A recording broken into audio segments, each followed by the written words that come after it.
Okay,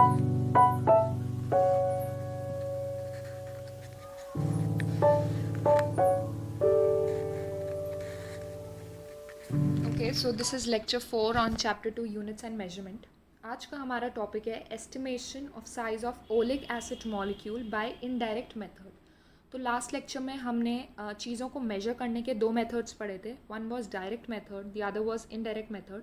तो direct method वो जिससे हम कोई इंस्ट्रूमेंट यूज़ करें और उसको मेजर करें। इससे जो हमारा मेजरमेंट होता है वो बहुत ही एक्यूरेट होता है, बहुत ही प्रिसाइज होता है। ठीक है। इनडायरेक्ट मतलब कोई इंस्ट्रूमेंट यूज़ नहीं कर रहे, लेकिन कोई हम मेथड यूज़ कर रहे हैं और उससे एस्टिमेट कर रहे हैं हम। ठीक है।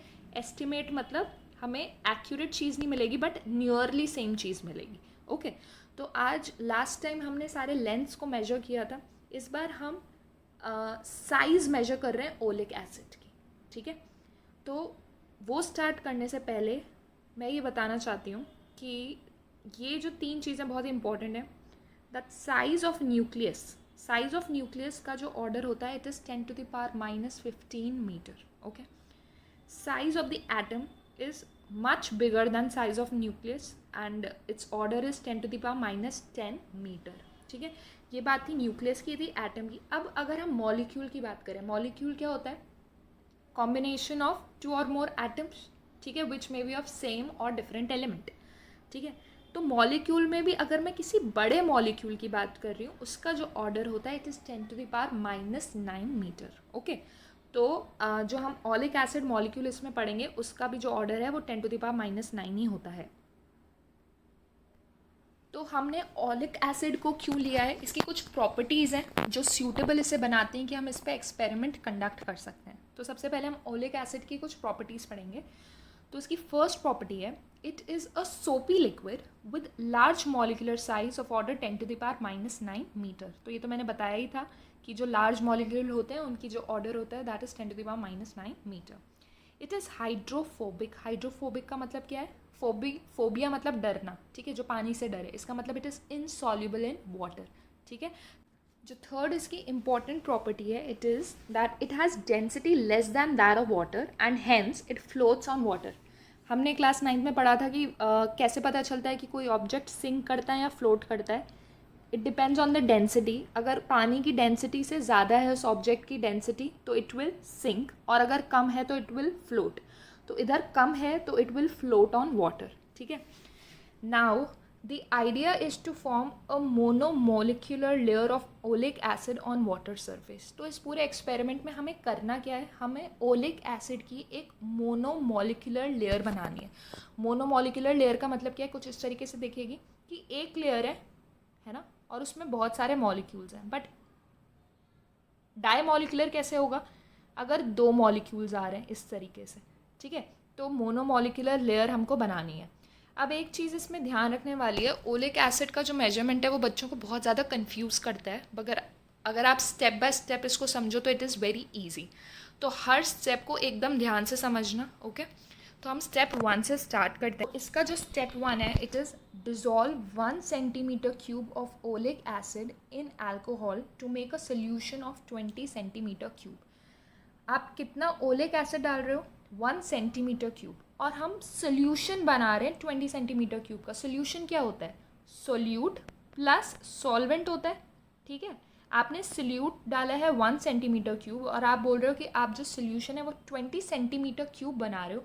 तो आपका जो सॉल्वेंट है यहाँ पर अल्कोहल, वो कितना रहा होगा? ऑब्वियसली 19 cm³, क्योंकि 1 + 19 विल गिव यू 20 cm³। तो हमारा फर्स्ट स्टेप क्या है? You are taking 1 cm³ of oleic acid and mixing it into 19 cm³ of alcohol. तो हमारे पास जो टोटल सोल्यूशन हो गया, इट विल बी 20 cm³। और इसको हम नाम दे देते हैं ए, और इसको हम बोलेंगे oleic. So now concentration of oleic acid is 1/20। Concentration क्या था? ये भी क्लास 9 में पढ़ा था। जो क्लास 11th है वो बहुत ज़्यादा लिंक्ड है क्लास 9 से, तो बहुत सारी चीज़ें आएंगी। तो कॉन्सेंट्रेशन हमने पढ़ा था in terms of mass, in terms of volume, इन सब के में। तो फॉर्मूला क्या होता है कॉन्सेंट्रेशन का? अगर हम मास के टर्म में बात करें तो it was mass of solute upon mass of solution. ठीक है। Mass of solute upon mass of solution. यहाँ अगर हम कॉन्सेंट्रेशन के टर्म्स में बात करें तो it is concentration of solute upon concentration of solution. Concentration के बारे में बात करें मतलब, एंड सोल्यूट अपॉन सोल्यूशन होता है। तो इधर आपका जो सोल्यूट है वो कितना है 1, एंड आपका जो सोल्यूशन है इट इज़ 20। तो हम क्या बोल सकते हैं कि इसका जो कॉन्सेंट्रेशन है वो कितना हो गया 1/20। तो बहुत इंपॉर्टेंट है ये, ठीक है। Concentration of oleic acid is equals to 1/20। Clear? This was your first step. तो फर्स्ट स्टेप में कितना सोल्यूट लेना है, कितना सॉल्वेंट लेना है, कितना सोल्यूशन बना वो याद रखना है, एंड कॉन्सेंट्रेशन क्या है ओलिक एसिड की वो याद रखना है। Now step 2, take 1 centimetre cube of this solution. कौन सा सोल्यूशन? ये ए। इसमें से हम 1 सेंटीमीटर क्यूब ले रहे हैं और dilute it to 20 centimetre cube using alcohol. अब क्या किया, इस सोल्यूशन में से आपने 1 सेंटीमीटर क्यूब लिया। इस 1 सेंटीमीटर क्यूब में क्या रहा होगा, ओलिक एसिड भी रहा होगा और अल्कोहल भी रहा होगा, क्योंकि आपने ओलिक एसिड सोल्यूशन लिया। इस 1 सेंटीमीटर क्यूब को आप वापस से 19 सेंटीमीटर क्यूब ऑफ अल्कोहल में डाल रहे हो, जैसे आपने फर्स्ट स्टेप में किया था, ताकि हमें 20 centimetre cube of oleic acid मिल जाए। ठीक है, ये भी ओलिक एसिड सोल्यूशन ही होगा, लेकिन इसमें अब अल्कोहल बहुत ज़्यादा होगा और ओलिक एसिड बहुत कम होगा। इसको हम नाम दे रहे हैं बी। ठीक है, क्लियर है? ये वाला सोल्यूशन हमने लिया है दिस वन, और उसको फिर हमने वापस से 19 सेंटीमीटर क्यूब ऑफ अल्कोहल में डाल दिया। तो अब हमें कॉन्सेंट्रेशन ऑफ ओलिक एसिड बात करना हो इन बी। ठीक है, तो क्या होगा, concentration mass of solute upon solution ये होगा। तो सोल्यूट पहले ही 1/20 लिया था आपने ए में से, और फिर आपने सोल्यूशन का वापस से 20 है, तो 1/20 इंटू 20 मतलब ये हो गया 1/20 इंटू 20। ये आपका कॉन्सेंट्रेशन हो गया इन बी। ए में आपका कॉन्सेंट्रेशन था 1/20, लेकिन बी में आपका कॉन्सेंट्रेशन हो गया 1/20 इंटू 20। ये स्टेप सबसे ज़्यादा इम्पॉर्टेंट है। ठीक है, so this was a step 2। Okay,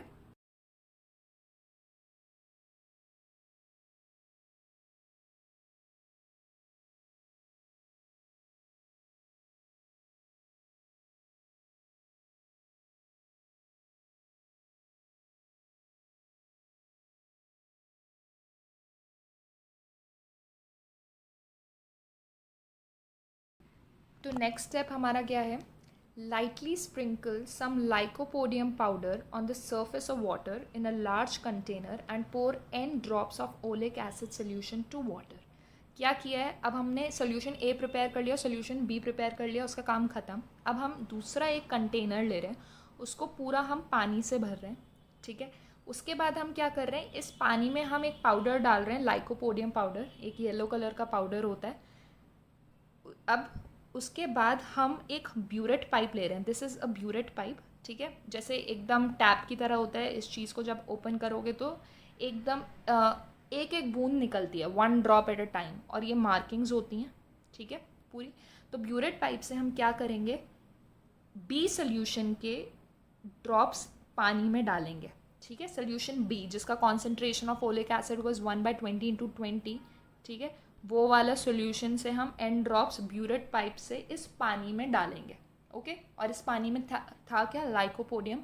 तो जब आपने एन ड्रॉप्स डाली तो हुआ क्या, ये जो पूरा ओलिक एसिड था ये ऊपर ऐसे एक सर्कुलर लेयर बना देगा। ठीक है, इसकी बहुत सारी प्रॉपर्टीज़ पे बेस्ड है। एक तो लाइकोपोडियम पाउडर की वजह से ऐसा हो रहा है, दूसरा मैंने ये जो डेंसिटी वाला पॉइंट बताया था उसकी वजह से ये हो रहा है कि वो फ्लोट करेगा, एंड तीसरा हमने ये भी बोल रहा था कि वो हाइड्रोफोबिक है, इसलिए वो पानी में सॉल्यूबल नहीं है। ठीक है, तो ये सारी प्रॉपर्टीज़ को मिलाकर हमको कंक्लूजन क्या मिला कि इस स्टेप में जो आपका ओलिक एसिड होगा वो ऐसे एक मोनोमोलिकुलर लेयर बना रहा है। मोनोमोलिकुलर लेयर मतलब सिंगल मॉलिक्यूल्स की एक पूरी लेयर बना रहा है। ठीक है, मतलब आप जब ऊपर से इस चीज़ को देखोगे तो ये कुछ इस तरीके से दिखेगी। क्लियर है? ये हो गया। तो it spreads into a thin, large and रफली circular layer of oleic acid on water surface. अब क्या है next, let V be the volume of each drop. ये आपने एन ड्रॉप्स डाली थी, एक ड्रॉप का जो वॉल्यूम है लेट इट बी वी। ठीक है, तो total volume of oleic acid solution, ध्यान रखना सोल्यूशन की बात करें अब हम, क्योंकि जो ड्रॉप हमने ली थी वो हमने बी में से ली थी जिसमें ओलिक एसिड भी था और अल्कोहल भी था। ठीक है, तो ओलिक एसिड सोल्यूशन क्या हो गया, N V. NB centimetre cube. तो इसमें से वॉल्यूम ऑफ सिर्फ ओलिक एसिड कितना होगा, it will be NB upon 400, मतलब वो NB इंटू 1/20 इंटू 20, ठीक है। तो NB क्या था, it was volume of oleic acid solution, लेकिन वॉल्यूम ऑफ ओलिक एसिड कितना होगा, NB upon 400, very important step. ये जो आपने वॉल्यूम ऑफ ओलिक एसिड निकाला है NB अपॉन 400, इसको इक्वेशन नंबर 1 नाम दे देते हैं, ठीक है। अब हम किसी और फॉर्मूले से वॉल्यूम ऑफ ओलिक एसिड निकालेंगे और दोनों को इक्वेट कर देंगे, यही हमारा काम है इसमें, ठीक है। तो आपने एक बार वॉल्यूम निकाल लिया, अब हम किसी दूसरे फॉर्मूले, तो वहाँ हमारा एक काम ख़त्म हो गया, हमने एक फॉर्मूला निकाल लिया, अब उसको भूल जाओ। अब next, the solution of oleic acid spreads very fast on water surface and forms a very thin layer of thickness T। अब वो लेयर बना रहा है लेकिन उसकी थोड़ी सी तो थिकनेस रही होगी, ठीक है। जैसे डिस्क होती है, डिस्क को हम प्लेन फिगर नहीं बोलते हैं, हम उसको 3D फिगर ही बोलते हैं, क्योंकि उसकी जो थिकनेस होती है वो नेग्लिजिबल होती है, बट होती तो है, ठीक है। तो वही हम बोल रहे हैं कि जो लेयर बनी है, मान लो कि उसकी थिकनेस बहुत ही कम है, बट होगी तो सही, ठीक है। तो वॉल्यूम कितना हो जाएगा उसका, A इंटू टी। ये सिलेंडर के जैसा फॉर्मूला होता है, सिलेंडर का वॉल्यूम कैसे लिखते हो, it is pi r square H। Pi r square क्या होता है, एरिया होता है, और H उसकी हाइट से मल्टीप्लाई कर देते हो। तो सिमिलरली एरिया इंटू थिकनेस यानी हाइट, तो volume is A into T, okay. अब एक बहुत इंपॉर्टेंट चीज़ है, the alcohol evaporates and hence we can say that the layer is of only oleic acid।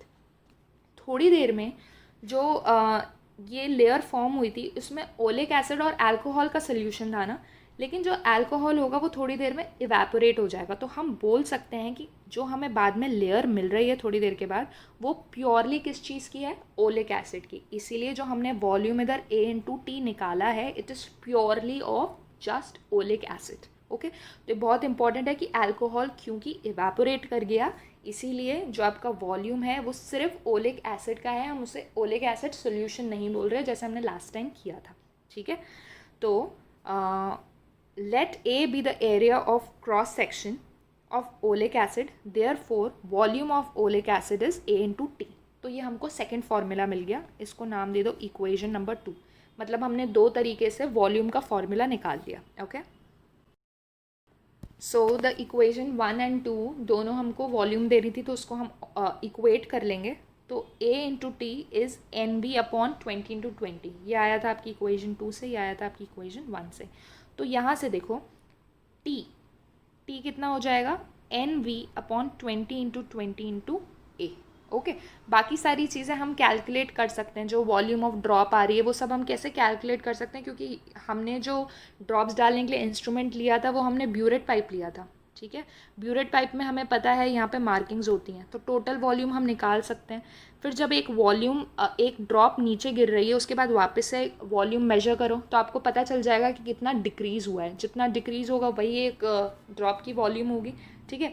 तो इसी तरीके से हम सारी चीज़ें, और कितने ड्रॉप्स आप डाल रहे हो N वो तो आपको पता ही है, ठीक है। एरिया, ये जो आपके सर्कुलर डिस्क बन रहा था, इसका डिस्क काफ़ी मतलब देखने लायक बनती है, ऐसे नहीं बहुत छोटी सी बन रही है, तो आप एरिया उसका मेजर कर सकते हो बाय सम मीन्स, ओके। तो आपके पास अब क्या कैलकुलेट करने के लिए रह जाता है, it's just T। So T is NB upon 20 into 20 into A, okay, where your N is number of drops, V is volume of one drop and A is area of the whole oleic acid layer, okay, layer ka, okay. So if we assume that oleic acid layer has monomolecular thickness, then this becomes size of molecule of oleic acid and it was found to be 10 to the power minus 9। तो जो starting में हमने बताया था कि इसका जो order है वो 10 to the power minus 9 आता है, वो इसी मेथड से कैलकुलेट किया था, okay. So this was all about today's lecture.